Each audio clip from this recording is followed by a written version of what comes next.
This week on TGC News, Wilson Combat swings a hammer at 300 Blackout, a huge increase in concealed carry permits, and Caracal wants to play.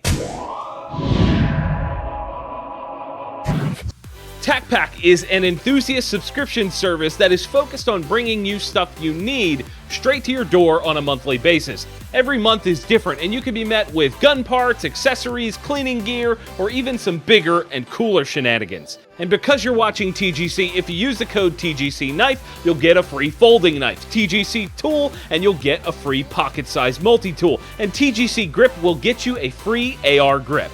Only when you punch those in over at TacPack.com. Welcome back to another episode of TGC News, the only gun news show that covers things you actually care about. My name is Jon Patton. First up this week, a new challenger enters the field to face off against 300 Blackout in a fight to the death for 30 caliber AR-15 supremacy. Or just sales numbers. Whatever. Wilson Combat has just introduced a new cartridge called 300 Hammer. What makes this better or different than 300 Blackout? Well, first off, there are no current subsonic offerings, and I'm not sure that's something they're ever going to offer. This one seems to be aimed at hunters that don't care about anything besides terminal ballistics. Beyond that, according to Wilson Combat's data, 300 Hammer sends rounds downrange at about 300 to 400 feet per second faster than a Blackout using similar bullet weights and barrel lengths. That is pretty significant. As it turns out, this is actually a redesign, kind of revamp of the failed 7.62x40 Wilson Tactical, which was introduced back in 2011 by Wilson Combat and was quickly overshadowed by the Blackout. With no need to run the big subsonic bullets and still fit in the mag, the case on this could actually be even larger and therefore get even more horsepower out of the gate. One of the other interesting things is that the barrels they're using have a really slow 1 in 15 inch twist, significantly slower than most new offerings these days. They claim that the rifles are optimized with the bullets they're using and sub-MOA accuracy is the norm. There are 5 different models of the rifle available off the bat chambered in 300 Hammer. Ultralight Ranger, Ultralight Hunter, Tactical Hunter, and a Bill Wilson rifle package that comes with a Trijicon optic. Prices on those start around $2,350 for the Ranger and go up to about $3,650 for the Bill Wilson package. Definitely not a rifle that's going to fly off the shelves, but if the claims hold up, things could get very interesting. Ammunition costs about $18 to $30 a box, depending on which load you end up going with. I would love to get my hands on one of these things to really test out those accuracy claims at longer ranges. What do you guys think? Is the 300 Hammer going to smash the 300 Blackout, or is this just another flash in the pan for AR-15 rounds? Let's hear your thoughts in the comments below.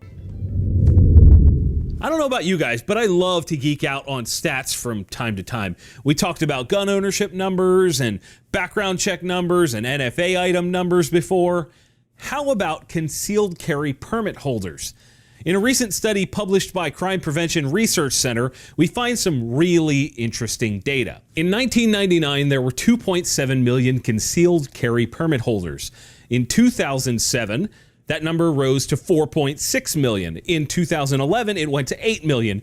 2014, 11.1 million. And nearly 20 years after the first data point, in 2018, there are 17.25 million estimated permit holders.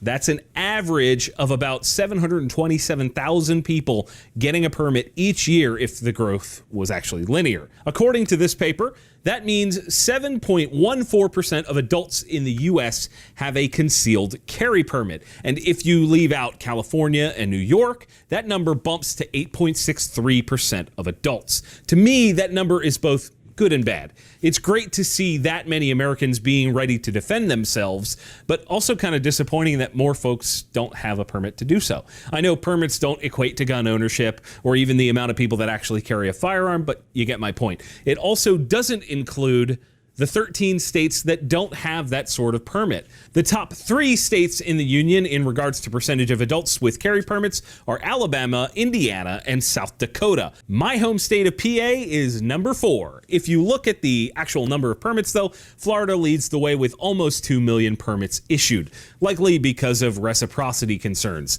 The other interesting things about this study are the increases in permits among women and minorities. Between 2012 and 2018, the percent of women with permits grew 111% faster, and the percent of blacks and Asians grew 20 and 29% respectively. And because this is kind of the icing on the cake with this study, in Florida and Texas, some of the highest per capita CCW holder rates, permit holders are convicted of misdemeanors and felonies at 1/6 the rate at which police are convicted. Wow. Now, this is just the tip of the iceberg here. There are a ton more data points and interesting bits of information to learn, so we put a link in the description for you guys to go check out the report for yourselves. We have a couple more new guns for you guys. First up is a new bullpup shotgun from EAA. They are now importing a gun from Husan Arms called the MKA 1923. It's essentially a bullpup version of the MKA 1919 that we've covered on the show before. Long and short is that the gun has a 20-inch barrel and comes in at 29.5 inches overall length. It shares the same mags as its bigger brother. Otherwise, it's got a fairly cool-looking plastic housing. Pricing on that comes in at $769.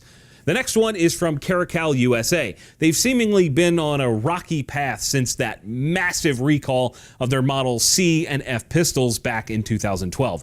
I remember SHOT Show that year. They had a really strong presence and big plans, none of which ever came to be. Fast forward to now, and they've jumped on the AR-15 bandwagon. This new one is called the Versus, and it's not cheap. However, it does come with a hefty parts list. For $1,800 MSRP, you get a Proof Research 18-inch carbon barrel with a 2-port brake, a Geisley Super 3-gun trigger, a 15-inch M-LOK rail, Mission First Minimalist stocked, XMR extended mag release, and the rifle weighs in at just over 6 pounds. Not too shabby for a gun aimed to jump in the 3-gun market. The barrel and trigger alone retail for a combined $1,070, so I'm not sure if that $1,800 price tag is appropriate, but I've already seen the gun for sale at $1,650, which is a bit more reasonable. Still not cheap though. What do you guys think of that new shotgun and this AR? Are you lusting after either one of them? Tactical Baby Gear offers some of the coolest diaper bags, baby carriers, and day packs for the mom and dad that love freedom. Whether it's the Deuce 2.0 diaper bag combo with the bottle and dump pouches, the Day Pack 3.0, or maybe just the Tactical Teddy, you are bound to find something that works for you and your tactical baby. Also available are the new bulletproof panels that are level 3A Kevlar, soft panels that fit inside either the backpack or diaper bag. To get squared away and get 10% off your order, use the code TGC10 at tacticalbabygear.com. The only thing that stops a bad guy with a gun is a good guy with a gun. This week, our good guy with a gun story takes us to Durham, North Carolina. It was the night of July 18th at about 9:30 p.m. to be exact. A 38-year-old man entered a convenience store, grabbed a pack of beer, walked to the counter, and then drew his gun and told the clerk that he was being robbed. The clerk reached for the gun and fought with the assailant until he actually gained control of the gun and shot the robber 2 times. And those were the first 2 times that guy had ever shot a gun in his entire life. The suspect was picked up by police a couple blocks down the road after fleeing the scene. Apparently, not all good guys with a gun are using their own gun. Sometimes the good guy portion kind of just comes out of survival. That clerk told me he is now looking into getting his own gun. The question I have for you guys that kind of came to mind here, what would you do if you were not armed and had a gun pointed at you? Do you reach for the gun and try to grab it and take control, or do you try a different tactic?